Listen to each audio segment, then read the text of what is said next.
Assalamu alaikum. Walaikum salam. They peace me upon you, your mommy and daddy too.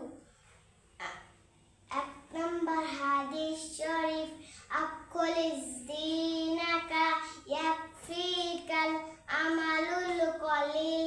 হাদিস শরীফের অর্থ তোমার ঈমানকে খাঁটি করো, অল্প আমলই নাজাতের জন্য যথেষ্ট হইবে। 2 নম্বর হাদিস শরীফ খায়রুকুম মান তাআল্লামাল কুরআনা ওয়াল্লামা।